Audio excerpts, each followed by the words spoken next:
So what'll happen is tonight you're going to get good commentary from an ex-insider and then from a Christian who's an outsider, but still someone who's what you might call a fellow religionist and someone who still believes the Bible. That's me. So you're going to get two different sets of commentary, right, on news stories that you may have missed, some you may know about, but we're going to try to bring it out here. We've got at least 4 we're going to cover. But hey, Vocab, just to touch on that, just on your question on the response that I'm getting. Right. So you're getting a Christian point of view, and you're getting a former Hebrew Israelite point of view, and you're gonna get a Hebrew Israelite point of view too, because as you said, sometimes these Hebrew Israelites come on my comment section. Right. So the response from them on these stories is that these are all false flags. These are fake set up stories that are not real. They're set up somehow by, I don't know, some government, Hollywood, I don't know. Yeah. These guys could, we'll get into it though, but you see a lot of denial. Or you see whataboutism. Why don't you talk about the pedophiles in this church? Or what about this? Or what about that? And it's like... Yep. It's a great way to not deal with your problems. Right. Well, we're going to deal with some problems tonight. Let's deal. Yeah. All right. I am bringing up the screen here. First, since we were... let's start with Othel Wallace. Let's start with Othel Wallace. So I'm bringing up one of the stories about him. And this is an update. Now, you were the one actually who told me that the story had been updated. And can you give some background to this? I did a whole live stream on this where I talked about ozone. But can you give some background? And then I'm going to read from some of this article. What's some of the background? Why do they need to know about this story? Yeah, so this story is interesting because it kind of connects to me with Quintez Brown, which we'll touch on later, hopefully. In the way that they dealt with more militant, armed, guns rights type of groups, which is actually a little scary now. This is where that black Hebrew Israelite, this is, I think, one of the scariest points out of all these stories that we're going to cover, because it's a more dangerous, this is violent, militant, ready to attack, a state of mind that's like, we're going to take over this nation from within. They read Daniel chapter 2, verse 44, which says that the Lord is starting a nation within another nation or something like that, which they interpret as this nation is starting in America, and we're going to come from within. We're going to infiltrate all parts of this world, this kingdom, from politics to the police force, all of that. So this gets a little bit more militant with Othel Wallace. He became a Hebrew Israelite about 2021. The story happened in 2021. I forget what date exactly, but he basically shot a police officer. He was already on social media, very anti-police, the type, Hebrew Israelite, so they're extreme. This guy is one of the most extremes that I've seen, out of all these guys. But I mean, it gets ugly all the way. So let's take a little bit of a look at this story. Othel Wallace's trial set for April 2023, killing of Daytona Beach officer Jason Rayner. So he had injured him, and it was unclear if he was going to make it out, and the officer did die. And this is from Yahoo News, the Daytona Beach News Journal. That's December 29th, 2021. And what you see is the trial got moved. So there he is with his attorney during a hearing. And they denied his bond. They weren't playing with him, and this is Florida. They don't, they don't play around out here. This is a cop killer, Hebrew Israelite, militant, not effing around, coalition type guy. Yeah, now, wasn't it the case when they finally did find him? Because notice here in the story, I've got it on the screen. I'm not going to read every word. Yeah. That when they found him, he was like in a treehouse. In a treehouse in Georgia. But it was associated with members of the NFAC, correct? Do you remember seeing that? I'm not sure about that. I don't remember seeing that. I know the property. I don't think anybody was living on the property, and he was in the treehouse in the back. Yeah. I remember there was some kind of connection with NFAC. That's the Not Effing Around coalition. And we did a whole show on them as well, and that's with Grandmaster Jay. And with Grandmaster Jay, the NFAC is not a Hebrew Israelite organization per se, but Grandmaster Jay is a syncretist in which he incorporates key ideas of Hebrew Israelism into his political activism and armed militia element. And they did a bunch of marches. And there was some kind of connection with Othel Wallace, who did end up killing a cop. And I guess the story is he was sitting in the parking lot at an apartment. Somebody called on him when they came to check on him to see what was going on, because you can see it in the body cam. He grabbed his gun and shot him. You know, it was like that kind of cold situation. And here is where they had a brief hearing, and you know, they just said it. And so this is going to be happening, what is it, March 2023? Is that what they said? April of 2023. So yeah, okay, I see. And but he definitely was connected to the NFAC. I know that. There's photos of him at some of their protests and marches, you know, and so he's one of those guys, you know, they're trained. They have guns. They've shot themselves before on different occasions, you know. Oh, you remember where they had some accidents where their guns went off on some of their events? Yeah, twice it happened. Yeah. So that's what's dangerous about this. It's a little concerning, right? Because the gun safety is not real high.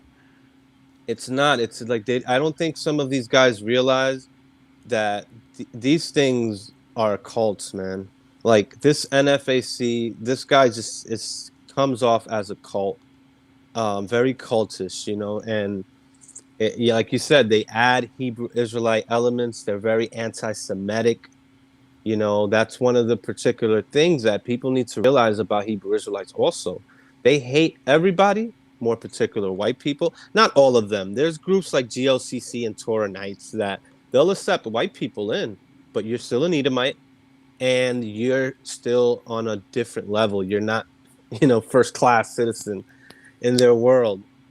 So you know, GMS will let a white person in, but they won't admit that he's an Edomite or a white person. Right. They'll say he's a Jake. Yeah, he's basically a light-skinned Israelite at that point in their mind. So yeah, I was thinking about that the other day. I was like, that's funny how they do that, and GMS will just say, no, he's a Jake, man. That's a Jake spirit. Yeah. So this is back from June of 2021.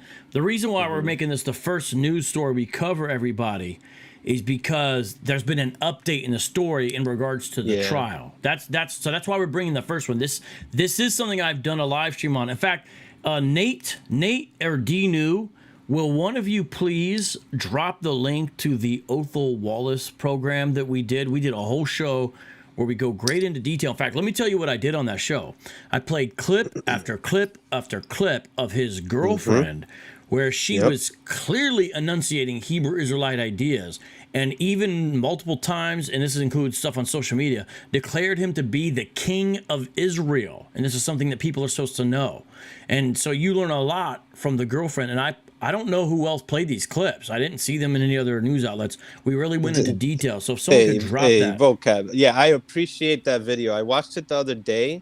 Watch that video, guys. That is a great video. Appreciate what Vocab does, because you're not going to find these guys' Facebook pages and social medias later. Some of them are real quick. Like Quintez Brown was quick to delete all his stuff, so I couldn't get his stuff. You know, but once we get, you know, information on these stories, if you guys hear anything out there, send us links, hit up Vocab so we can get these guys' social media pages. You know, if you hear anything, and we'll have the proof now, you know. So yeah, that video, Vocab's video, is now proof because we can go back and see he called himself the son of Yah, you know. Stuff. But they're very vocal. Yeah, like this family here. Othel Wallace, wife, the friends. The friend was on a news report out here in Orlando, you know, because this is all considered Central Florida, Daytona and Orlando. So we get Daytona news, Volusia County, you know, and so this was big out here, you know. So, and so check this. Yeah. Someone that's a Hebrew Israelite might come on and be like, just try to change here to accuse us of this. Let me tell you what the problem is not, ladies and gentlemen. The problem for me is not black activism. The problem for me is not standing up against police brutality. I'm for both of those things. The problem is not gun ownership. I'm for gun ownership. The problem is not challenging political authorities in a way that is within our rights. I am for all of those things. Now, am I saying that the NFAC goes about it in a way that I can sign off on? 9 times out of 10, the answer is no from an ethical standpoint. However, that's not the problem. Someone's going to try to change the subject. The problem is certain political and religious ideas commingling, and you see it here because even though someone could make the case, well, the cop was being nosy. But first of all, remember, the cop got a call, and the cop, you can see it on the video cam, the cop didn't really, it wasn't some kind of confrontation where you'd be like, oh, this, you know, sometimes people say stuff like this cop deserved it. It wasn't like that. This dude just shot him, boom, and it's a wild thing. And then, you know, his girl's like saying he's, like, his girl's like all with it, you know? So this is from Heavy. So you see Othawall is there. Yeah, so let me read here from some of the story originally that came out. And I showed some of this. It's even on the thumbnail to this program, his Facebook profile that says, Ozone Wallace, son of Yah. And then it says, I'm a child of the Most High, Kwam Yasharallah. That is Lashawan Kodash. That is One West distinctive. That is something that One Westers use. San Miguel, I would imagine when you were a One Wester in the ICGJC, you spoke Lashawan Kodash, and you probably said your Kwam Yasharalahs when you were on the line, and that's what he's saying, and that is a definitive thing enough. But then adding to it his girlfriend clearly proclaiming Hebrew Israelite ideas, including the delusional notion not only of Hebrew Israelism, but saying he is the Messiah or the King of Israel. That's the way she views him, and so, you know, it's not a debated thing that he was an open Hebrew Israelite. But do you have anything you want to add to that before we move on to the next story? Yeah, just you know, you can be a Hebrew Israelite and be black activist and be BLM. You can be a Hebrew Israelite and be Black Panther. You know, some people, they like to come out and say he wasn't a Hebrew Israelite. He was an NFAC, as if, you know, they're... you can be both. You know, what's the word? Mutually exclusive. Yeah. You can be both. So, but yeah, what I wanted to say about... Oh, man, I forgot what I want to say now about that. But yeah, we can move on to the next use a lot. Y'all use a lot. His Instagram story. There you go. They still got it online. Can you guys hear the audio though for this? RBG Vibes. You see RBG Vibes. I want y'all to know something, man. I love y'all. His Instagram was RBG Vibes. Red, black, green vibes. Just to definitely talk about that Kwam Yasharallah. That's what it was. Yeah, I've met Hebrew Israelites. You know, Yahweh ben Yahweh's group didn't say Kwam Yasharallah. The group, the Nation of Yah in Israel, you know, there's different groups that are Hebrew Israelites, but not all of them say Kwam Yasharallah. So that's what's interesting about Ozone here, because Kwam Yasharallah means he's been in contact with One West Hebrew Israelites. This is Harlem, 125th Street, Arayah, Yaikwab, you know, Abba Bivens. This particular group, which is, I don't know, what would you say that they're the most... I mean, they had the most influence on this Hebrew Israelite belief, I think, out of all these different, you know, Hebrew Israelites. There's a lot of different types. One West, our particular brand. There's a lot of them out there. This is how they talk. Kwam Yasharallah. Rise Israel. Yeah, that's what it means. In case you guys don't know, a famous time you might hear it is when they get someone to kiss their boot. That's when they tend to say. Yeah, well, he's got the fringes on in that picture. In that picture, he's got the fringes on. Oh, yeah. There's photos with him with fringes. Yeah. Did you see the pictures of them when they were getting married or some kind of ceremony? Yeah. That was clearly a Hebrew Israelite type ceremony. I'm working on a video on this right now. I haven't done a video on this guy yet, but I'm working on it now, and I saw that photo. He has fringes on. And he's getting married. So, yeah, he's a Hebrew Israelite. Yeah. So just looking at some blog posts. But the main thing we're trying to say in regards to that is, number one, I never got to update you guys on the fact that the the police officer unfortunately did die from his wounds, but also that the trial has been set, and so now we know what it is. What'll be interesting to see is if Hebrew Israelism or things like that come up in the trial at all. You know? Right. Was it any motivation, any hate? Because now they could add on extra charges. You know?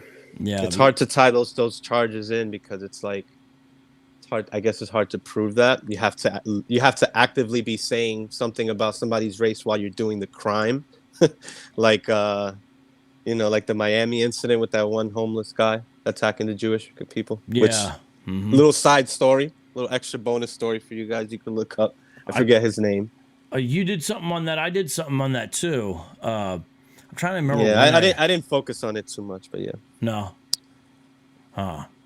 Yeah, I mean, it was threats. I mean, he got his I forgot what charge it was exactly, but he didn't put his hands on anybody.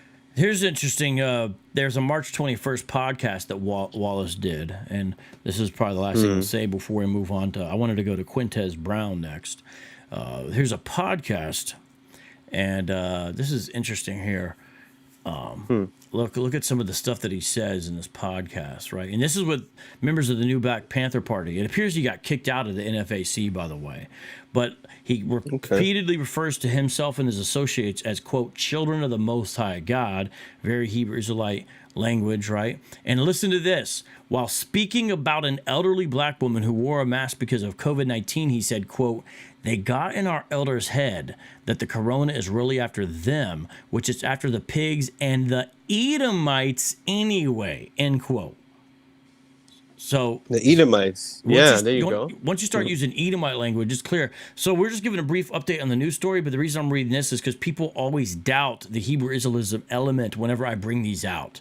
But it's not really something you can doubt if you're honest with the information. Quote, every chance we get, we pray against the white devil. Want to know why? Because we only want to see each other benefit. I don't pray to see them benefit. F them. We pray against them nations because they pray against us. Our God wants us to overrule everything they stand for. And we pray to Yahweh hard. Yeah. And then there's the picture from the kind of the clearly Hebrew Israelite wedding there, and I believe that's her IG. I don't know if she's still on. I haven't checked it lately. Creating Dreams, and yeah. Well, she created a few pages about for his defense and free Otho Wallace, all of that. So she's still out there. She, like I said, she's very vocal, and also one of his friends came out and said that they want to see more video. On the incident, on the shooting, but it's pretty clear what happened.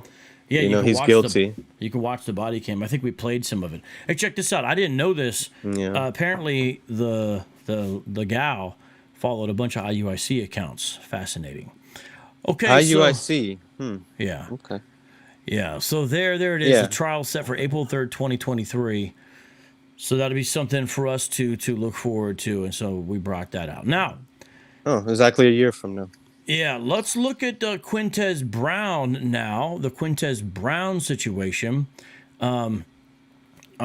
This is where you had an activist try to kill a Democratic mayoral candidate in Louisville, Kentucky, and the candidate, Craig Greenberg, was Jewish. And this one, Quintez Brown, is not clearly as much in the Hebrew Israelite fold or camp. When I say camp, I use that in the terms of religion, not a specific camp, as our previous entry, Otho Wallace.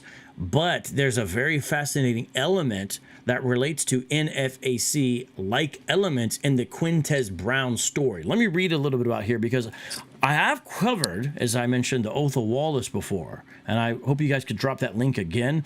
And if someone else could find that link of when I covered when the guy in Florida, the homeless guy, tried to stab, because I think there was a show where I covered a number of crimes in the news, but I don't remember where that was. I don't know if somebody could find that. But let me read a little bit of this because this is the first time I've covered this. Craig Bringenberg says suspect stormed his campaign headquarters and fired several shots from close range with one bullet grazing his shirts. We are shaken but safe. This is from February 15th, 2022. He says, gunman aimed directly at me. And you see that he was at the campaign office with 4 colleagues. A man appears in a doorway with a weapon. They greet him. He pulls out a gun, aims, starts shooting. And then someone shut the door. Staffers barricaded the door. Then he ran away. And one apparently hit he even hit his sweater. And so, you know, obviously they're going to go after him and all of this. And, you know, this is a Democratic candidate. I'm reiterating that he's a Democratic candidate for mayor in Louisville, right? And even though I'm not necessarily wanting any Democrats to win anywhere, I definitely don't want them killed or assassinated by anybody, and especially not just because they would claim to be Jewish. So that article's from the Times of Israel, but I'm going to find some other articles up here. But could you tell me a little bit about what you've got to say as well? Because I know you did. Did you do a video on this, San Miguel? I did. And Quintez Brown is a very interesting story, actually. Yeah, but as you said, he has loose ties because these things happen quickly. The transition, the programming into this can happen real quick. And Quintez Brown was already in politics. He was a Democrat, so this is Democrat on Democrat violence. And you know, he was a gun activist. He wants to ban assault rifles, right?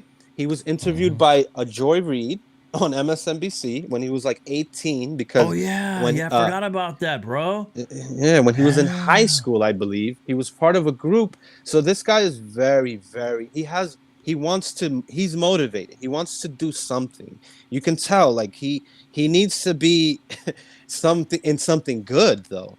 But it looks like he was in politics first. He wanted to ban assault rifles. He was, you know, very anti-gun. Then he did a few protests and marches for Breonna Taylor, because I believe he's from Louisville, Kentucky. Yeah, Louisville, Kentucky. Yeah, that's right. This is all Louisville. Yeah, so this is, Breonna Taylor's neck of the woods. And, yeah, so then he ran for city council or something, I believe. And he announced that he has an Instagram page that's still up. It has just a few posts. No videos. I was looking for something.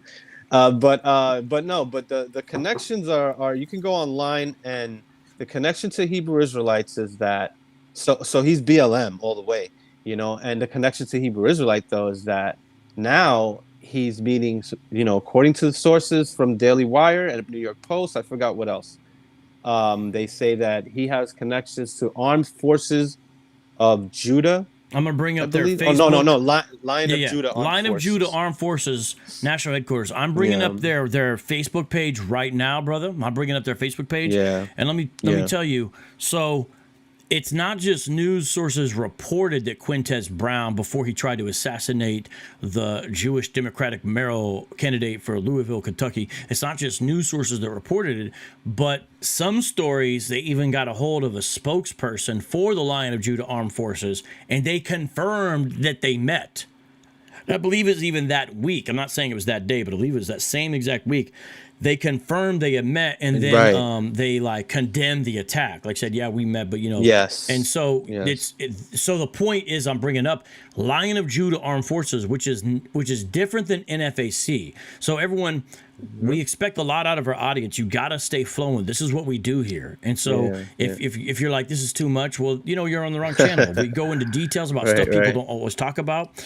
Serve the underserved, look into the overlooked, and from a Christian apologetics perspective, it's different, but it's the same. It's different, but it's the same. People should be able to make the connection here.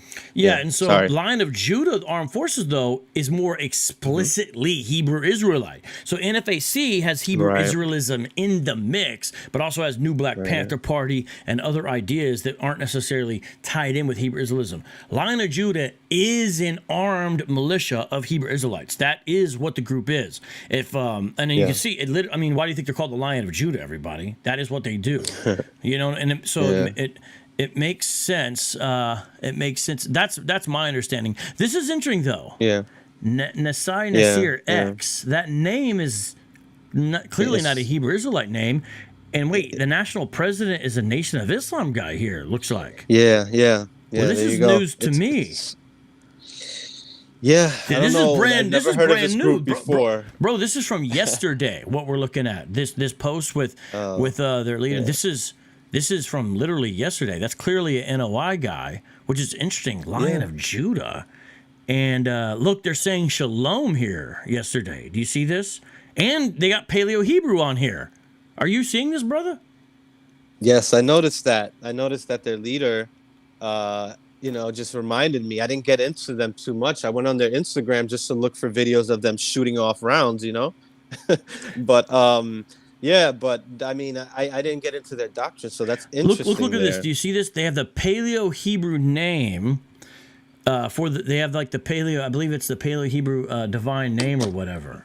You know what I'm saying? That, and again, that's a Hebrew Israelite thing to have the Paleo Hebrew like that. It's right here. Let me make it bigger. I mean, that whole NOI thing it's just very similar to Black Hebrew Israelism. It's had its time, and now you see Black Hebrew Israelism just kind of blowing up more. Yeah. Look at this post. I want to analyze this post. Check this out. I'm trying to make it bigger here. So notice here, this relates to I believe the Jewish New Year when this is being posted. And so here we are on the line. So again, let me catch everyone up. Quintez Brown tried to assassinate the Jewish mayoral candidate, Louisville, Kentucky. It didn't happen by God's grace, thankfully. And one of the things that came out in the story is that Quintez Brown, who had a history of activism, mainly with Black Lives Matter, also met with the Lion of Judah Armed Forces very close to the time of the attack. Now we're looking at their Facebook page, and I want to read you something. Shalom, Happy New Year to all of my beloved brothers and sisters. New Year, fresh start, new beginnings. Remain set apart, not partaking after the ways of the Gentiles, following their pagan New Year. Now, if they are saying Gentiles plus Shalom plus quoting Old Testament plus having the divine name in Paleo Hebrew, that's all common Hebrew Israelite stuff. However, what's not common is it looks like you get a Nation of Islam guy with as far as the name and the way he dresses. And they do have the RBG, red, black, green.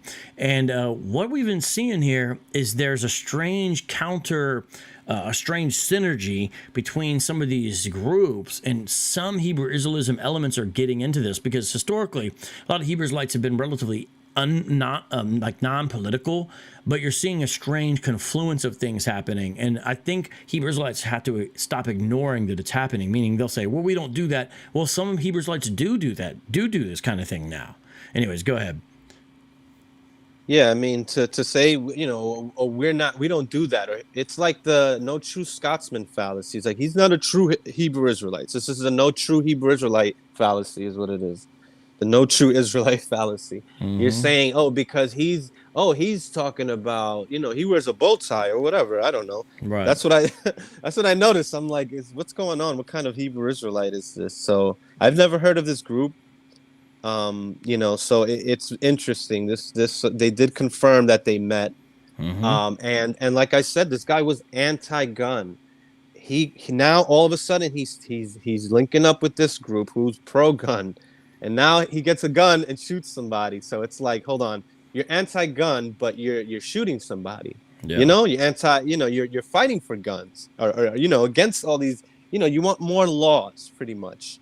He wants to ban assault rifles and all of this. And what are you doing going out here shooting somebody?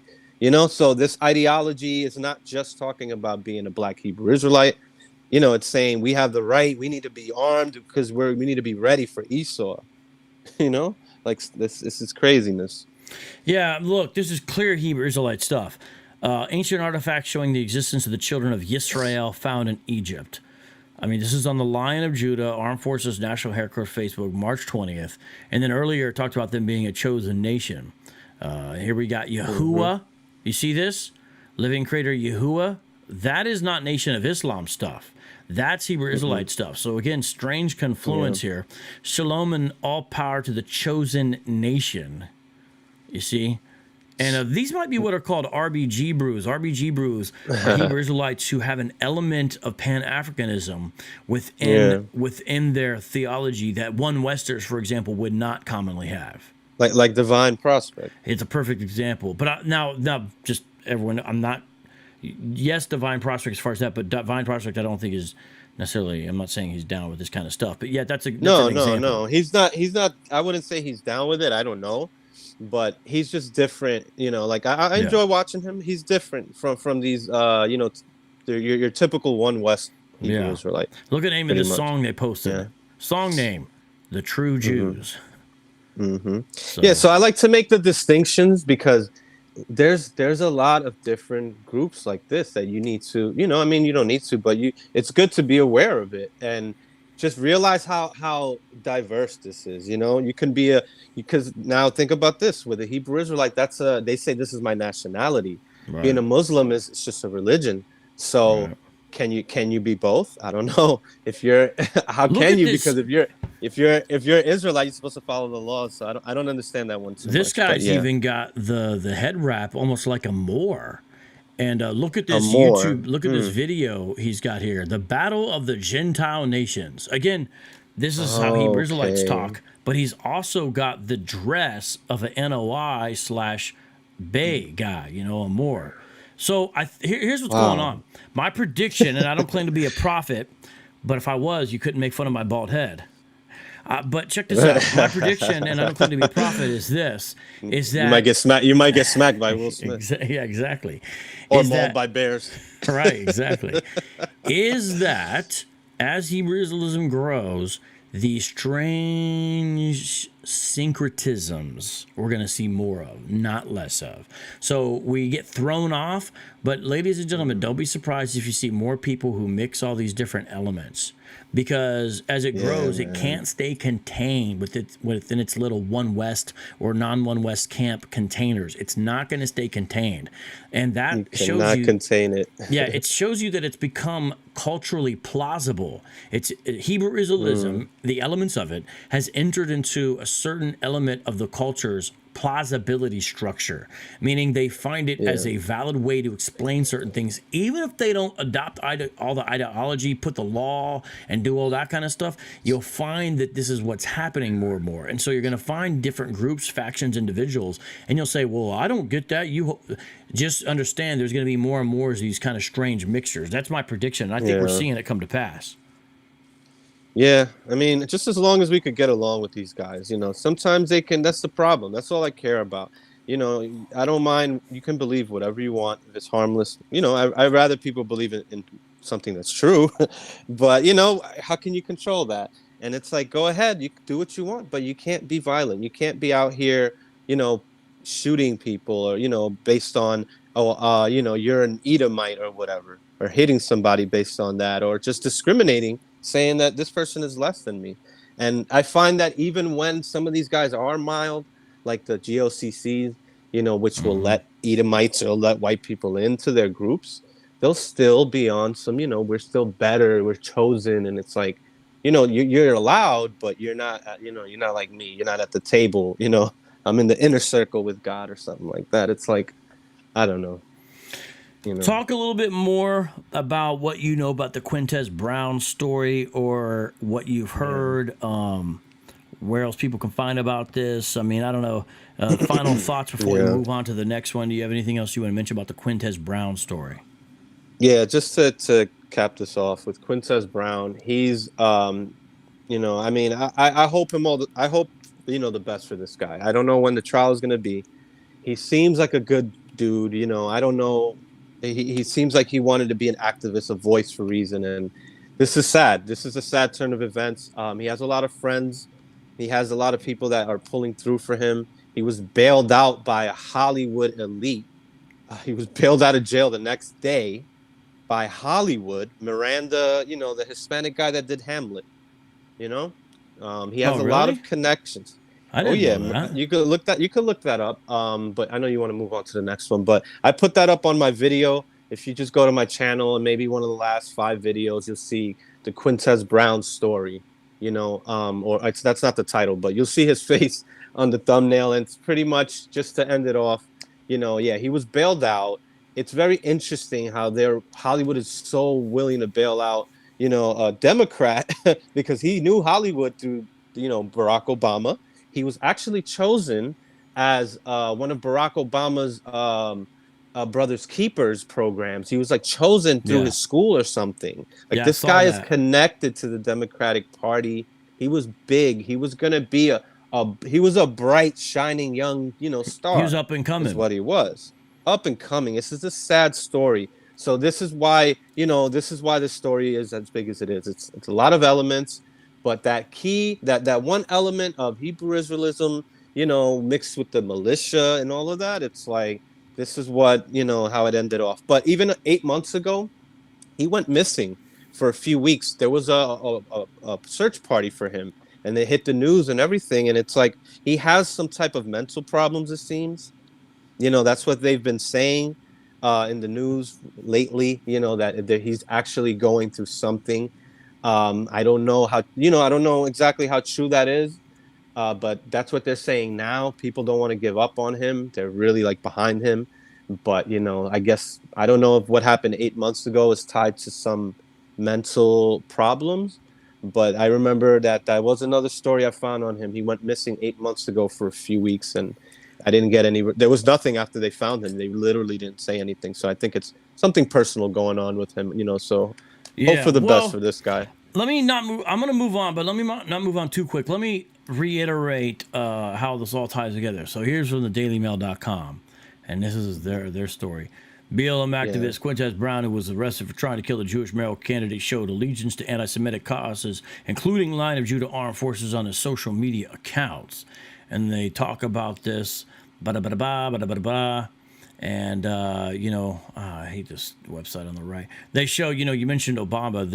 There he is in a picture with him, the Brothers Keepers program from 2019, and there's the Lion of Judah logo there, and he's in a video for the the Lion of Judah Foundation as well, and let's see. Yeah, social. Can you repeat that site that you're on? What site is that? Right now I'm at dailymail.com, UK, whatever. Oh, yeah. That's the one. That's the one that I meant. I think I said Daily Wires. Daily Mail. There was a story from Daily Wire as well. That is, hold on, let me show you. Is alleged Louisville shooter recently met with black nationalist group, praised violent radicals on social media report by Tim Meades from February 15th, 2022. So there is one from the Daily Wire, but there's also this one from the Daily Beast. Daily Beast. Wow, that's surprising. And if I'm not mistaken, I think this is the one where they talked to the group. Let me just find that last thing if I can. That's right. And this is a very liberal site here, the Daily Beast, isn't it? I'm surprised they cover in this element, because what I'm seeing is that the people that are talking about him being a Hebrew Israelite are the conservative sites. And then the Hebrew Israelites that come on my comment section and say that this is all a false flag and this is fake, because of the level of the story and how big it is. They think that it has bigger causes. So they think it's, it's a psychological way of thinking where they just want to deny all responsibility and all, anything negative that makes them look bad. Yeah. But no, this is very real here. This is not fake. There's if this was fake, if they just wanted to do this to make the Hebrew Israelites look bad, because that's what they're saying. The reasoning is just to make Hebrew Israelites look bad. Then they would just say, then how come not that many news networks are bringing it out and saying that he was a Hebrew Israelite? You can only find that on a few, and the conservative sites are the main ones. But sorry. So this is the one I was trying to go to, from the Daily Beast. Check this out. Daily Beast. Also, his stuff's all gone. A local spokesman for the Lion of Judah Armed Forces told the Daily Beast he first met with Brown last Thursday, although he said the accused never became a member of the group. He affirmed the organization's Black Hebrew Israelite beliefs, but maintained they did not endorse the attack or have any foreknowledge of Brown's plans. Quote, "We are terribly heartbroken over what appears to have been a humongous lapse in judgment." Now, wow, that is a little bit of a strange phrase. Let me tell you 2 reasons why. What appears, trying to assassinate a Jew a lapse in judgment. Even when they condemn it, they can't condemn it the right way. The spokesperson said the Lion of Judah Armed Forces in no way advocates anything of this nature. Okay. Yeah, I mean they have to say that, but whatever. I'm glad that they denounced it at least. Yeah. You know, I want them to be responsible. I'm all for gun ownership, responsible. We don't want people out here shooting themselves or anybody else. Yeah. So now check this out. This is interesting. This is Brown from 2018, I believe. Do you see his shirt? Such a young guy, man. His shirt's interesting to me because it's Native American tribes. Well, these are the towns in Kentucky, I believe. These are neighborhoods in Louisville. Is that what it is? I believe. I think that's what it stands for, because when he ran for city council, he mentioned what's that? What do you see at the top there? What's the first name? Shawnee, Portland, Russell, Shawnee, Chickasaw, yeah. Parkland. These are all towns. I think these are all the towns that he's like representing or something. Oh, like they're all related to his candidacy. neighbor. I've never been to Kentucky, so I wouldn't know, but I think that's what it is, because I remember him saying the Portland neighborhood, the Shawnee neighborhood, Shawnee County, I think is a county or something. See, this is why we have you on, bro. Hey, you know what's funny? You said you've never been to Kentucky. Let me tell you something. Check this out. Yeah. I have been to Kentucky, but let me tell you I like why. Kentucky bourbon, but yeah. Let me tell you why I've been to Kentucky. To visit the Answers in Genesis Creation Center and the Ark. Are you serious? Yeah, oh, that's Kent Hovind? Ken Ham. No, not Ken Hovind. Ken Ham. Yeah, I'm sorry. I get them confused. They're different. Definitely different. Yeah, how was that? It's beautiful. I think your kids I've seen would videos like it. of it. I've seen atheists. Oh yeah, I've seen the atheists when they tour. No, the place is a lot of fun. It has cool stuff there, man. I love that place. Yeah. I want to take the kids again. I'm all for it, but I think they use some taxpayers' money for that. But that's another story. Hey, if it increases tourism, it increases tourism. So check this out. Yeah, that's February 15th. Look at this post again on the Lion of Judah Armed Forces. This is standard Hebrew Israelite apologetics, trying to show the 1747 map of Africa, created by an English cartographer named Edward Bowen. And then look, it's got the famous Judah, which is Ouida, and they try to make it like it's actually Judah. Oh, like it's some kind of evidence. So that's one of the biggest brain farts of Black Hebrew Israelism right there. Yeah. So just reiterating. Yeah. So with the first guy, I think it's fair for us to say he was a Hebrew Israelite. With the second guy, he was not a Hebrew Israelite. But the interesting thing with the story is that he viewed some kind of kinship with his group, and I think the group is somewhat a troubling type of group. You know, when you look at what they say and all this, there's some elements that I think would trouble a lot of right-thinking people. But I'm ready to move on. I don't know anything else on this for you. Yeah, I mean, just to say, like, I watched the leader speak when I was looking for videos on this story with Quintez Brown, and I noticed his Muslim name, and I noticed, just the way that he talks is we have to stay away from the customs of the Gentile and the heathen, and we have to keep our customs. We have to keep Purim, and all of that. That's what I saw when so it's your typical, Black Hebrew Israelism. Yeah, look at this on the right. The sisterhood class, Daughters of Zion with the menorah. Yeah. The Daughters of Zion Sisterhood. You see, that's a little program or a class that the ICGJC had. The Daughters Daughters of Zion. Same name. Yeah, the Daughters of Zion. They had a class called the Daughters of Zion, Sunday class or whatever. The DOZE class. Daughters of Zion. Yeah, it was like they had to pay for this. My cousin was in that. She had to pay. Speaking of pay for this, where are my super chats, people? Yeah, pay up, y'all. I haven't done any live streams for a while. I've been working on this book, and I come back on, and but it's all good. Shout out to you. I believe it was Ariana became a channel member, so shout out on that. But that's all right. If I could do it, I would do it right now, y'all. So y'all got to do it for me. But look at this imagery. Clearly Hebrew Israelite. Yes, it has a mixture of other elements. Yeah. This is clear. I mean, you got the menorah, you got the Judah, you got Shalom, and you got the Paleo-Hebrew army of Yah and righteousness, Lion of Judah Armed Forces. I mean, this is clearly Hebrew Israelism. Okay. National chairman.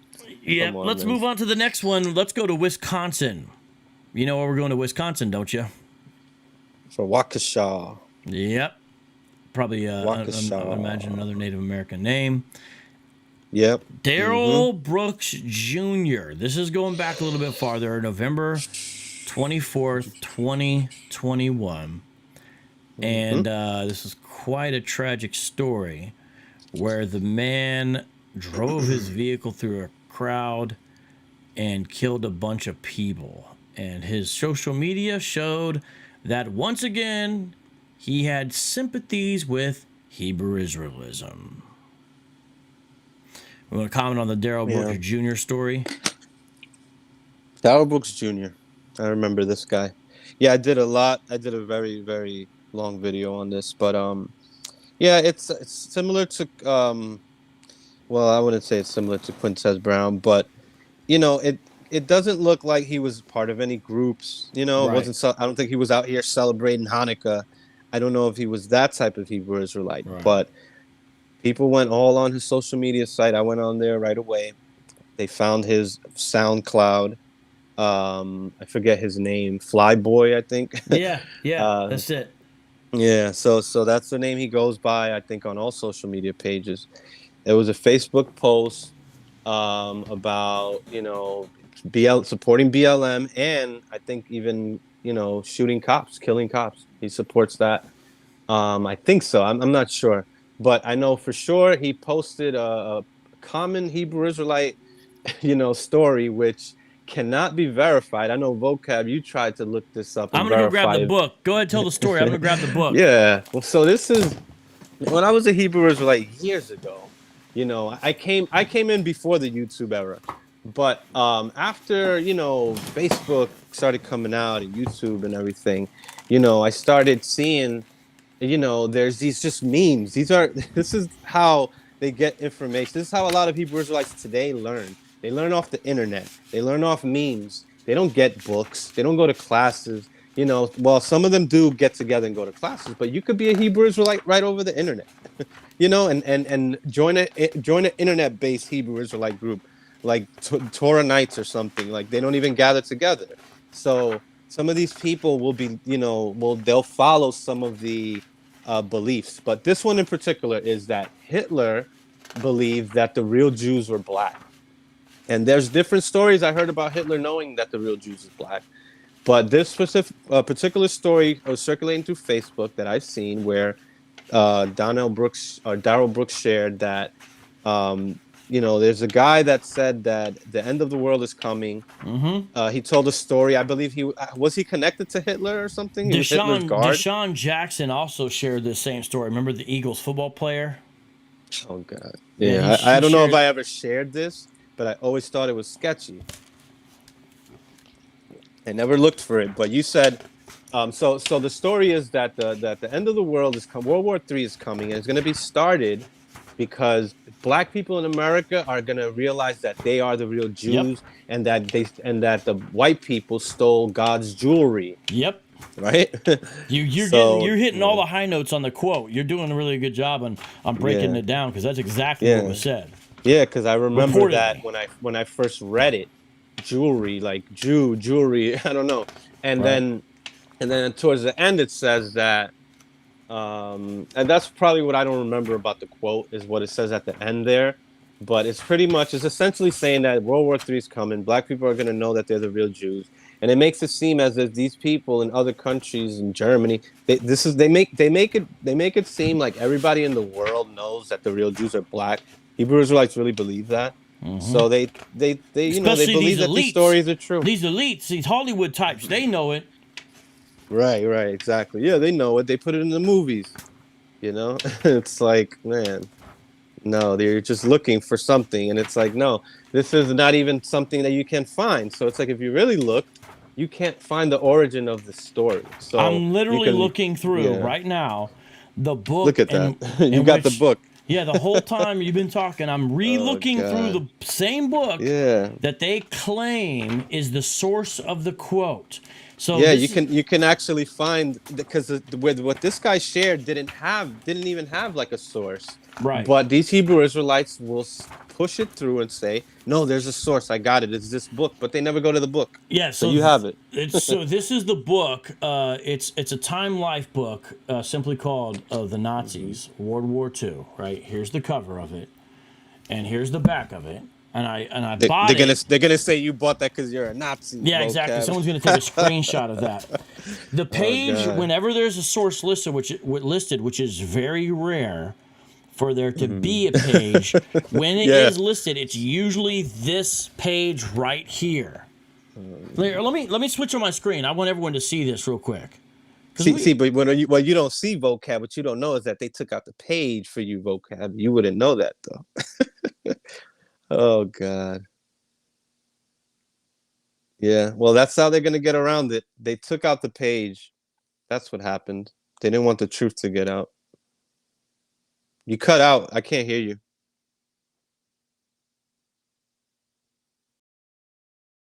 Can you hear me? I can't hear you, bro.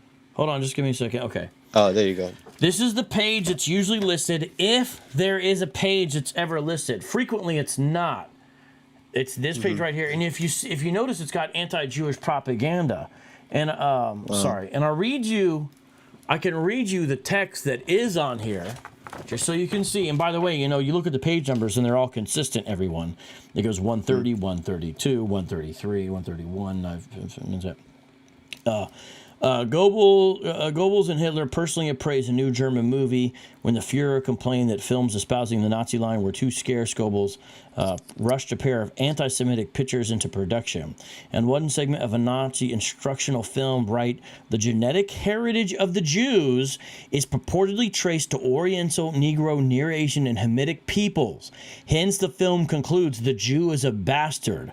Below, the villainous title character of Judd Seuss, a violently anti-Semitic melodrama, spins schemes with his crony, Rabbi Lowe. So the thing that's interesting is this page does include questions about Jewish lineage. The page that's commonly mentioned, it does include questions of that, okay? But it doesn't have anything about this quote. That quote does not exist anywhere. It does not exist except in Hebrew Israelite memes. And let me look into the camera and say this. Shame on you Hebrew Israelites for believing something you read on the internet without a source and then passing it around like it's a fact and then telling us we need to do our research to find it. And when we see you give a page number, we do get the book and do our research and it's still not there. And yet you will still share the quote. And if you find out that the quote's not in the book, you don't care because you believe it's true anyway. Yeah.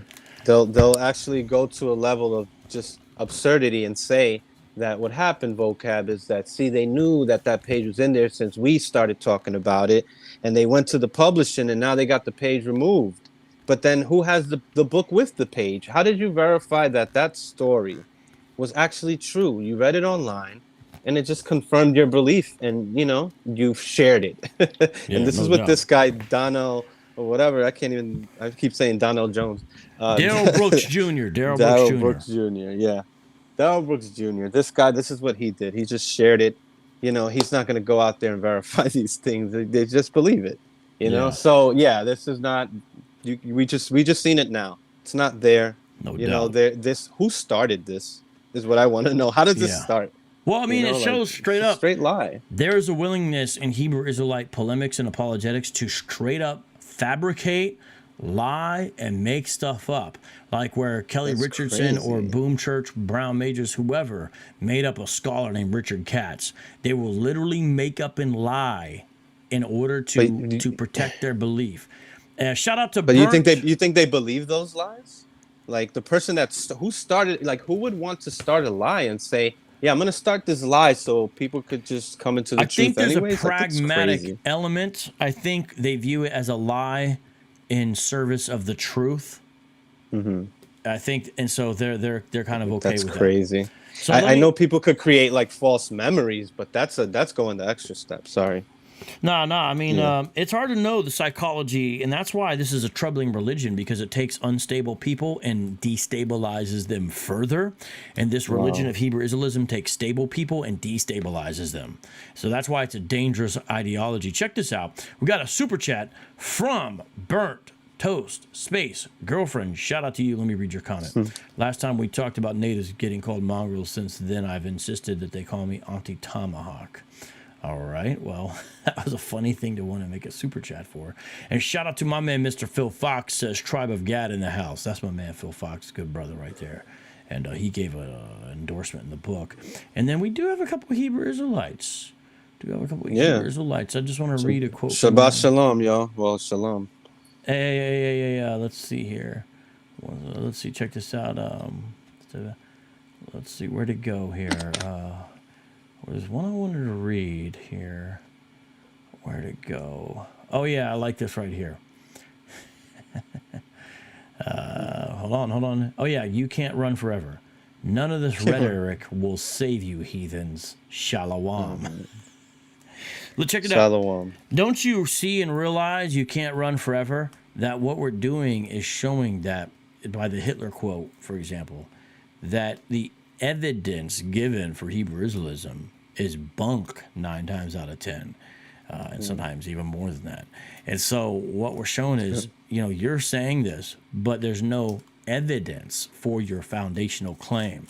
So you thinking you're one thing and we're another is irrelevant because you have no good reason to think so. And I pray for you, and I mean this in all sincerity, you can't run forever. Because if you continue with this ideology, the kind of rhetoric you're saying right now, which implies a race-based violence, none of this rhetoric will save you, heathens, and you're using a fake language, you continue on with that, and you can end up in a dangerous spiritual and mental place, and it won't be good, and I hope that's not where you go. Benny Assurance says these cults don't represent the nation of Israel. And then we've also got Lion Jeremiah says, well, Vocab, I take it that Deuteronomy 28:68 is not that book. I guess he's saying that proves Hebrew Israelism. Deuteronomy 28:68 doesn't even prove Hebrew Israelism. It's talking about Egypt. Yes, of course. So the thing with Daryl Brooks Jr. is that we don't know what level he was, but we do know he voiced support for Hebrew Israelism and said stuff they say, white people get the F out and things like that. And his raps had that kind of stuff as well, so did his post, talking about knock people the F out and all this kind of stuff. And, of course, the famous meme of the Nazi dictator Hitler talking about the real Jews and the true Hebrews and, quote, the false white Jews into a state of Israel, Hebrew Israelism. And watching him tear through with his SUV this parade in Wisconsin is horrible. And here's the victims. A lady who was the Dancing Granny. She was part of a group called the Dancing Grannies. 79 years old. Leanna Owens, 71. Tamara Duran, 52. And then also Jane Coolidge, 52, and an 82-year-old woman as well. I mean, you get a bunch of. You got 5. There was actually a child too that died too. Late days later. Yeah. Somebody died days. There should have been Jackson 6 Sparks, victims. 8 years old, the 6th victim to die from the injuries. That's right. Right. Then his rap name was Math Boy Fly. So Math Boy Fly. What a sick story. I'm sorry to keep cutting you off, but this story was one of the worst. I took a lot of time on this. I did a lot of research, and I got into it with a BLM activist over this who actually posted that this is the start of a revolution. You should look that video up. That guy is insane. There's a BLM activist that was outside of Kyle Rittenhouse's trial during all this time. This all happened at around the same time.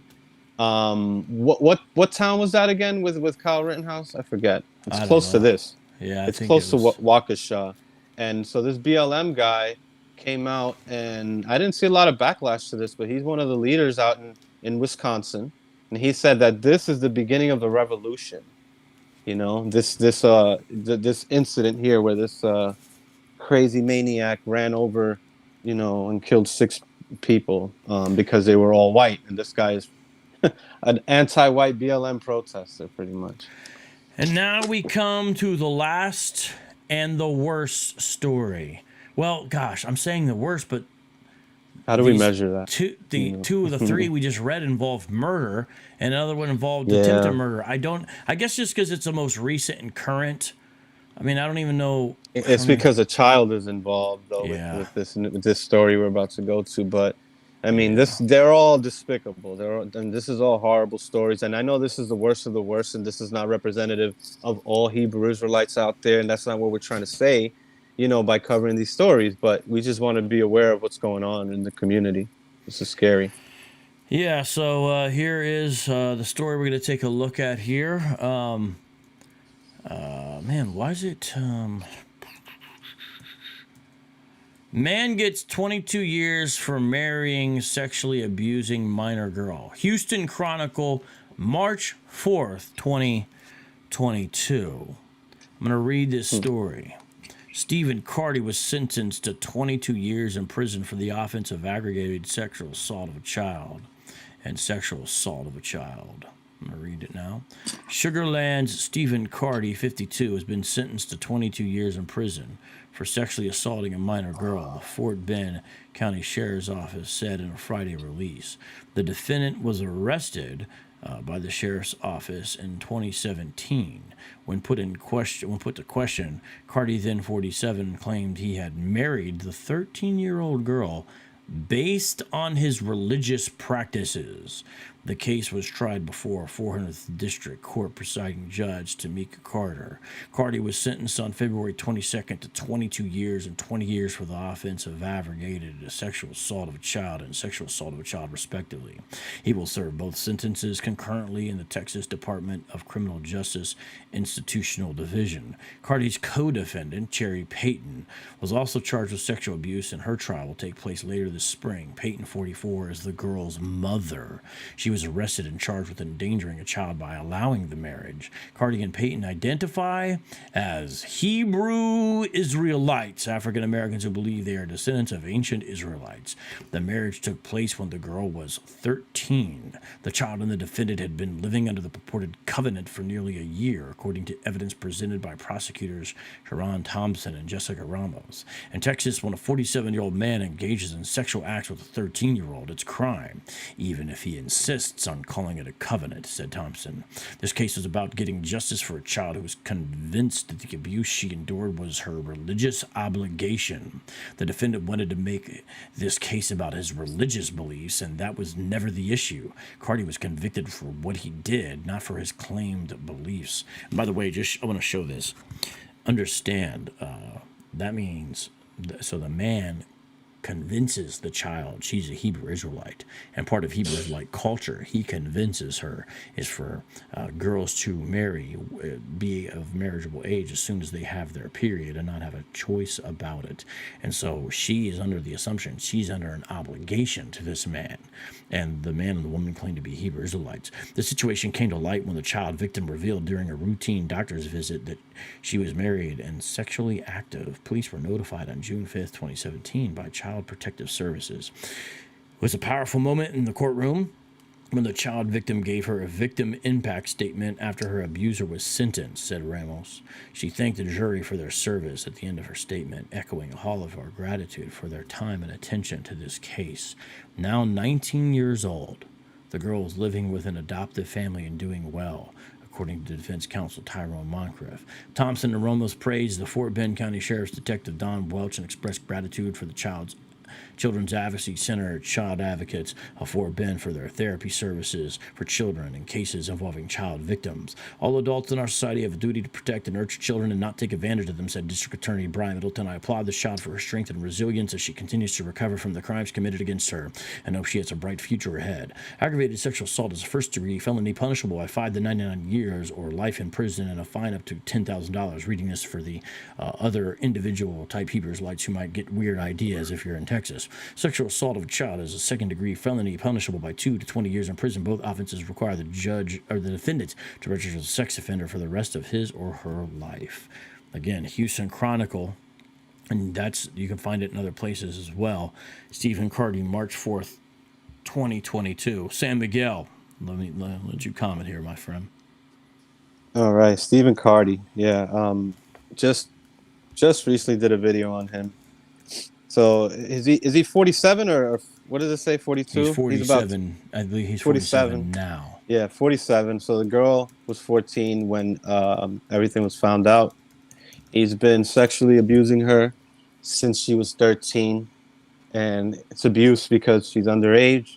She's also, yeah, the whole element of believing that this is your religious obligation to suffer this, and it's unclear if he was married, and quote, this quotations married, because to these guys marriage is sex. They don't go, they don't marry, they don't even marry legally.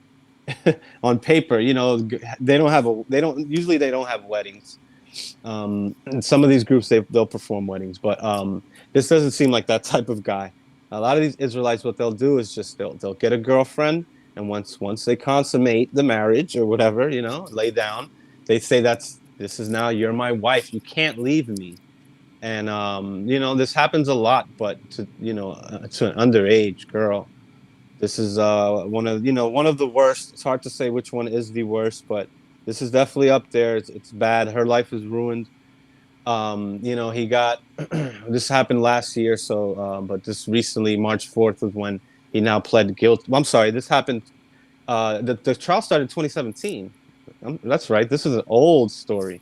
So yeah, but he just recently got sentenced. Guilty. That's why it's in the news now, is because he just got sentenced. Right. So that was March 4th, and yeah, so this has been going on for a while. So he's probably already served the 6 years or 5 years, and he got 22 years and 20 years. But they'll run concurrently, so 22 years pretty much. I'm not sure if this guy was part of any particular group. I did a video on this I did a video on this a little late, but it was years ago. One of my first videos, 2018, I believe, was this story. And the video that I found had Tahar, sitting on the corner, and the video was titled GMS GMS Houston member marries a 14-year-old, and it was by GMS Avenger, and it looks like he deleted the video off of YouTube, because you can find responses to the video, and it's definitely it was definitely created by a guy named I'm sorry, not GMS. Yeah, I think it was GMS Avenger. So this is a YouTube channel that is, anti-GMS. He's like a former GMS member, I think. Yeah, so it's not verified. Let me say something about that. So I watched the response by GMS Houston. Right. And let me say something. I'm going to play this video here in a second. It's only a minute long, but I want everyone to listen to this, please. Yes, we are saying certain versions of Hebrew Israelism are why these folks committed this crime. They literally stated that was why they did it. The man and the woman, okay? And the girl, right, as far as think that's her obligation. So I am saying Hebrew Israelism is a direct element related to this. I don't see how that's avoidable. However, I am willing to go on record and say this man was not a GMS Houston member. Here's why. And I'm going to somewhat defend GMS Houston somewhat.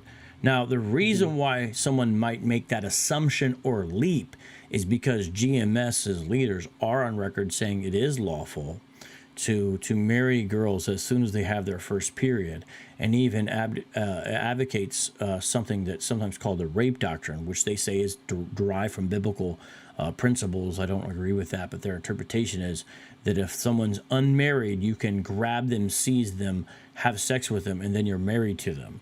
And you can do that as long as they've hit puberty. GMS does teach that that's lawful. They teach it's not expedient to do this side of the kingdom, but they will do it in the future. And that's why Tahar in the famous video with Polite says, in the kingdom, we're going to get them young, which is perverted enough. So when I say I'm defending GMS, I'm also criticizing that obviously as well. Now, to be fair to GMS, that doctrine appears to go back to the original One West School. And we have a number of lines of evidence, specifically that a New York Times article featuring Tahar from 1993, when the school had not yet split, and Tahar was one of the senior guys there teaching that same doctrine in the New York Times in 1993. So the evidence is that goes back all the way to the original One West School, regardless of what IUIC and GOCC and Sakari want to say about it. The root of the tree is rotten. GMS is just portraying that. People are trying to, prune it off, but the fact is it was always there, and GMS is just continuing the legacy. But here's the way I'll defend them. because even though I could see why somebody would make that assumption, we can't assume those kind of things. If GMS Houston says he was never a member, I believe them. Here's why. Number one, they gave evidence. They went back through all their old videos and showed that the man was never at camp. And the GMS Houston channel goes back like 9 to 11 years. And prior to the video I saw, I actually did that same thing myself. I personally went through all the GMS videos on the Houston channel, and you can't find him anywhere. They even said, I don't remember this guy ever coming to camp, even to scoff or for anything. We've never seen this guy before. If GMS Houston, and that was the leader speaking who started the chapter, says it, I believe them, and here's again why. GMS is a lot of things, and they know what I believe about their beliefs. But I've never found, and don't get me wrong, I'm not saying it's not possible, I've never found most GMS members to be out and out explicit liars like Sakari. They're just liars. They don't even think there's anything wrong with it. They will just straight up lie. You can't trust them at all. They're liars. GMS I find to be more forthright and honest even about crazy stuff, but I appreciate their frankness and directness because at least I know what I'm getting. And here's the other thing.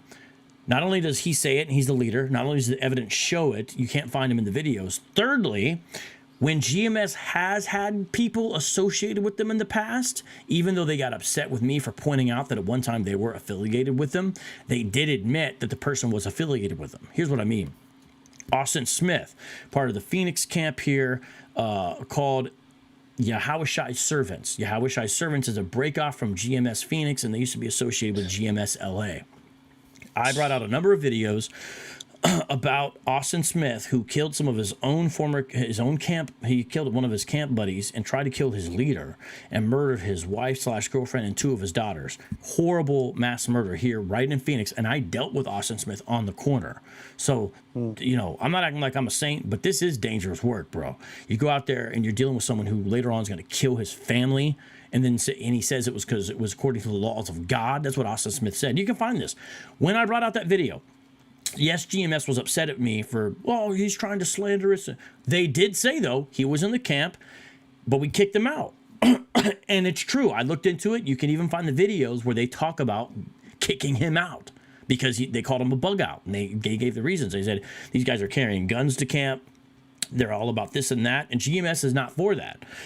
Now, GMS fantasizes about violence in the future. They do. And rape of minors. They do. But GMS, usually speaking, even though they have violent rhetoric, usually they don't believe in guns into the camp and stuff like that. They'll kick people out for that. So again, I'm defending an element of GMS, meaning I've found them to be generally trustworthy as far as not out and out explicitly lying about stuff. Now, you got to take that within the spectrum of One West and the fact you've got people like Sakari who are just explicit, unrepentant liars on a regular basis, okay? So they say it. I believe it. This man does not seem in any way to be affiliated with GMS Houston, plus the evidence shows that. He was, however, explicitly a Hebrew Israelite. Was he affiliated with another GMS camp? That's hypothetically possible.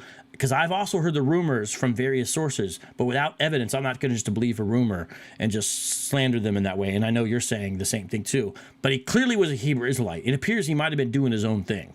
We haven't found any of his social media. So that's my spiel on that. Go ahead, your turn to take it away, and then we'll end in a little bit here. Yeah, I'm not gonna lie, I did fall victim for that because I just assumed. But yeah, it's good to do your research because I went back on this and tried to really, put it together, and I could not verify if he was GMS. So I'm gonna say that he wasn't at this point until further evidence shows, because there's a possibility that he wasn't from that area, which is, I believe, was called Sugarland, Fort Bragg. Yeah. I think it's in the Texas. Houston area. Yeah, it's in the Houston area. So I did, the Houston, the man who set up Houston, never seen this guy before. Yeah, I watched that video too. These groups are all, they would know. But Yeah. if he was somewhere else, if he learned, like I was saying before, they can learn over the internet. They can break off from a certain group and do their own thing, like a Peter Moses.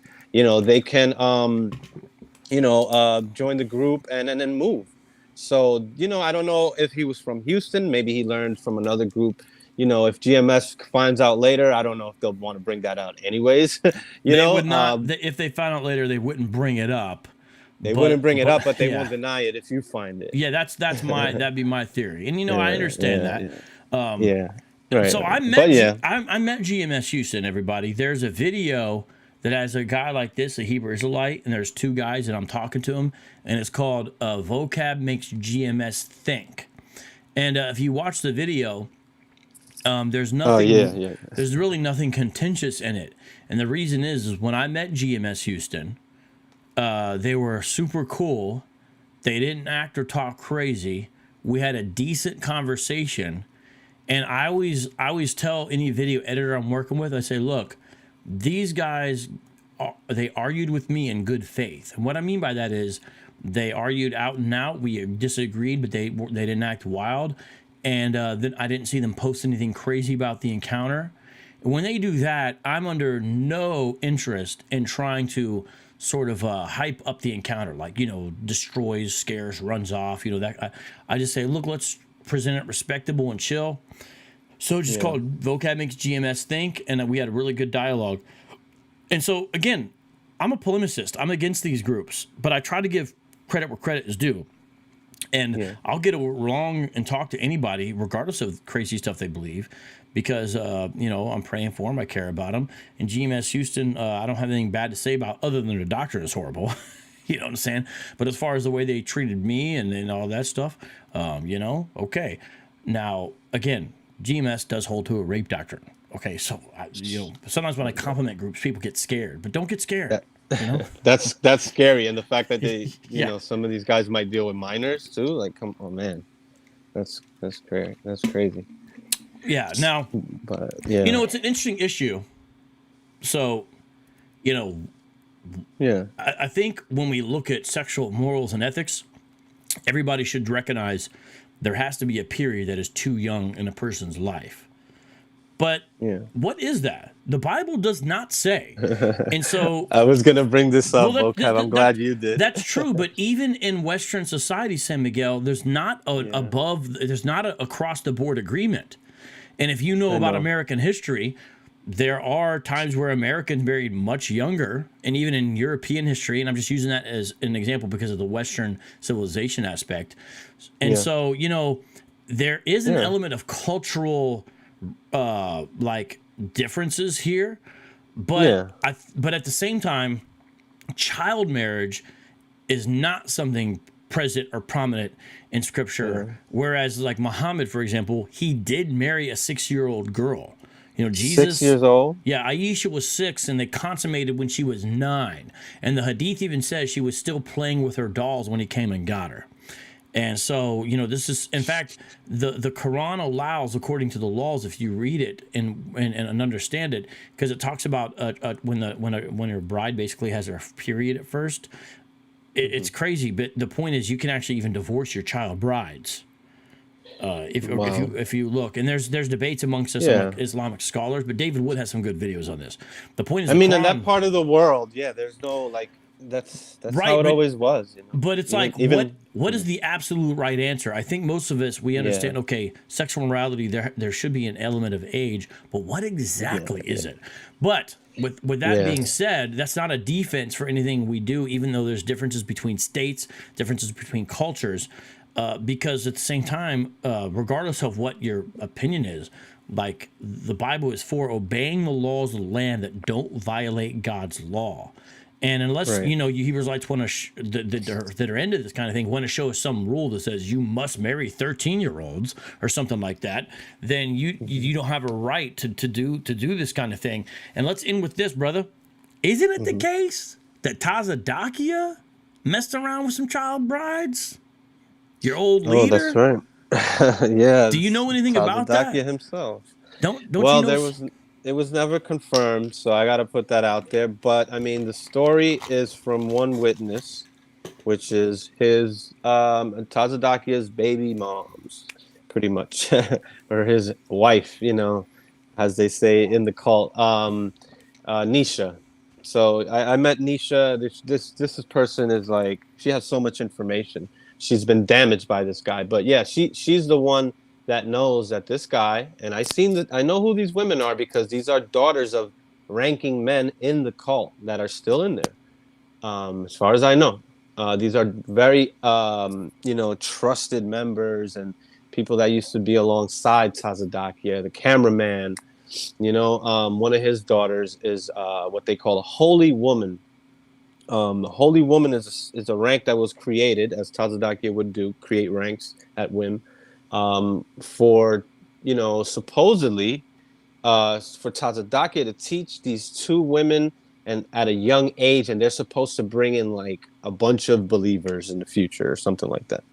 So they are supposed to be like some specially trained young women that go out when they're gonna have I think what he was doing was, because he used to say he was the comforter, the Holy Spirit, and that the Lord put a spirit on him when he went to Israel, supposedly. This spirit, I think, was supposed to also be given to these girls somehow. So I don't know. Really? Yeah, I think that's where he was going with that, because he did say that. You know how it says in John chapter 14 that he shall be with you, and then in you. Wait, as far as the comforter. Are you telling me Hazadakia, as part of him claiming to be the comforter, is saying that how the Bible says the comforter should be in you, that's his justification for having sex with them? Oh, no.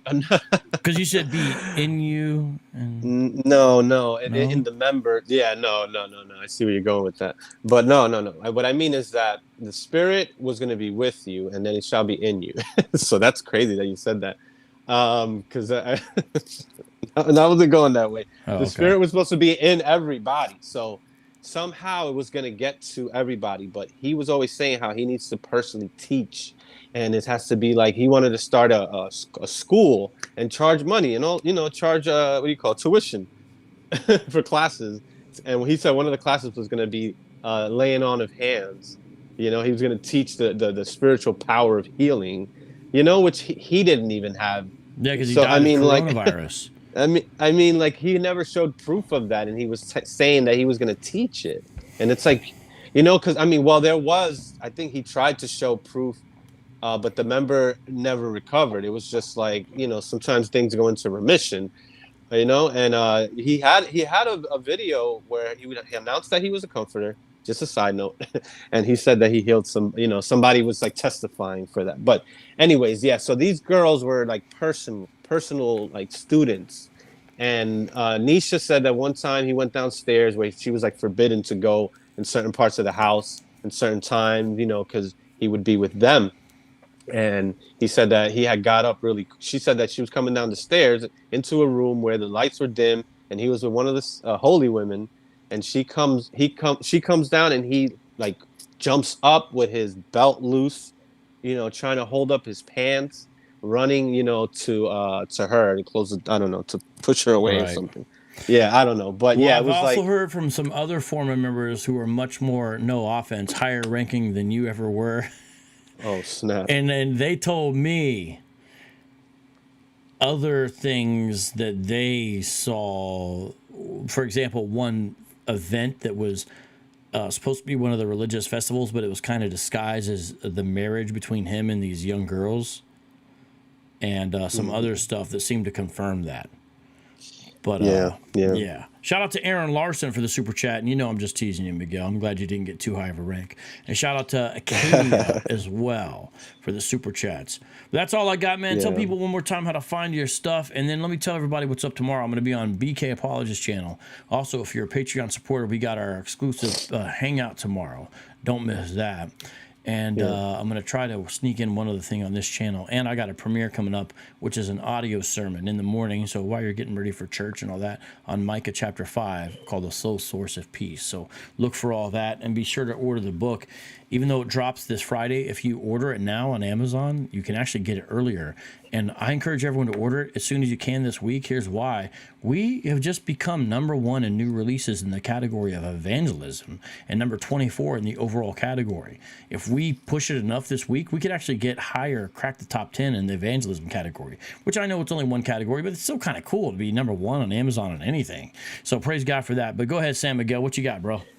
Yeah, I appreciate you having me, man. I want to give you your props, while you got me on. I don't know when I'll be on again, but you do good work. I'm glad that there's a Vocab Malone in this community, because you are very, you're on top of these things, and this is important. So yeah, just really quick to touch on that whole age of consent. That was one of my arguments that I used to always, bring. I still bring it to Christians today, and because that was something I thought about. If when it comes to the age of consent, I know that these guys like GMS, they want to. They're sincere. They try to be as sincere as possible, and they'll tell you straight up. They go by the scriptures. It says flower of her age. I don't know. So they determine that that's a certain menstrual cycle. So girls can have menstrual cycles at 9 or 10 years old. So my thing is, like, there should be somewhere where there's a line drawn in the scriptures, and it's like it's still left upon us to do that, humans, because that's essentially how it works. We are the ones that come to agreements and decide. Like you said, different states have different ages. I think Ohio, you can get married at 16. So but yeah, Yeah, but just Sam to throw that out Miguel, there. let's say you're an atheist, a humanist. What's your objective answer? I would say that it's, all part of brain development. So we know that at age 21, I'm not saying that you have to wait until 21, but I think age 21 or 22, 23 is when our brain stops developing. Okay, so should it be I think illegal that to plays have, a part in it. should it be illegal to have sex before you're 21 then? Yeah, I mean, I'm not saying that it's when it stops. I'm not saying that's a defining line, but there's a measurement that we can use. We know by 21 or 22, in your 20s, your brain stops developing. We know you start, getting these feelings at like 12, 13, and things start changing. So sometime in between there, I don't know. I don't want to say that there's a definitive. And 20, just understand, your answer is somewhere between 12 and 21 is when No, marriageable age that's should be. That's not my answer. My point It's is, hard. I don't know hard if you. to come. We have to come together as people. No God is ever involved in this, because there's no scripture. So we come together and decide whatever state you're in. Every state is different, So I'm not saying that there is a particular, like, it should be a certain number. I don't know, it should have been up to God to decide at certain time. Well, I mean, and it's why, not clear in the Bible. Why should that have been up to God? I mean, the speed limit's not in the Bible. Yeah, well, I know. I don't think that they knew that there would be cars in the future. That's why. Well, if God wrote the Bible, if you he do knew, believe that. But I guess what that it also, Jesus never also told us how to perform open heart surgery either, and that would have been helpful. But there's a lot of things that would have been helpful that's not in the Bible. Jesus taught us. Jesus taught us about something more important than open heart surgery, which is inner heart transformation. And so the Bible's not supposed to be a medical textbook. That's not. Its goal. Just an example. Anything that can be good that we can use, and apparently, we need to know. A lot, some of these people, like Hebrew Israelites, have trouble deciding what age. And to me, it's also the age difference, like you have with Stephen Carty. That's a big problem, because sometimes you have to be within three years of of age. But marriage is, I think, something that you should do when you're an adult. I don't think anybody that's 12 or 13. But what age do we decide? We have to leave it up to a group of politicians to decide that. It's different with different states. Like I said, some states are 16 years old, and I don't know, man. I don't have the answer for what age is the exact age. I wish I did, but no, I'm not saying it's at when they have their menstrual cycle either. That's the excuse that Hebrew Israelites use. The child is now, or the teen is now able to bear seed. Why is she able to bear seed? Oh, because God did that, and now she can do it. So it's like, if you go by that logic, then that makes sense to them, because they're looking at what God is doing naturally, in their mind. So, I mean, I don't believe that God is doing that. So I wouldn't say that they're ready now. There has to be a certain age where your mind is ready, not just, you can bear seed. But, sorry to throw that out there at the end. I wanted to touch on that, because it's like an important, to me, it's always been an important topic. So I'm glad you brought it out, because I was going to bring that out. And I said, let me not do that. This is not my channel. Well, but part of my point is that that's not the Bible. That's not something the Bible is necessarily required to speak on. I don't think that's a necessary. I don't think there's a proper expectation that it has to have that. And then my second point is not only because there's things that we as you said, actually figure out and we can base certain biblical principles We can base the laws upon certain biblical principles as Christians, or we can also say what do we see done, right? That's that. But then the second thing is that a secular or humanist morality or whatever doesn't really leave you in a better position. So you can critique and say this should have been in the Bible, but there's no one right answer from strictly some kind of biological standpoint either. So no, it doesn't put it in a better position, but God created bodies, according to your belief. He didn't create cars. So the speed limit, like you brought up the speed limit. Though. So he's the one that did this and had it to where women would now have their, be able to bear seed at a certain age. So it's like, I'm just saying, I'm not saying that being atheist is better, but it should be better to be a Christian then, and it doesn't show. It is better to be a Christian. We have future for the hope. You're going to become dog food. I know you believe that. But I'm saying that it should be, then if it's better to be a Christian, right? And you have better laws, then where's the law that would help in this situation? So that's what I'm saying. There is an expectation.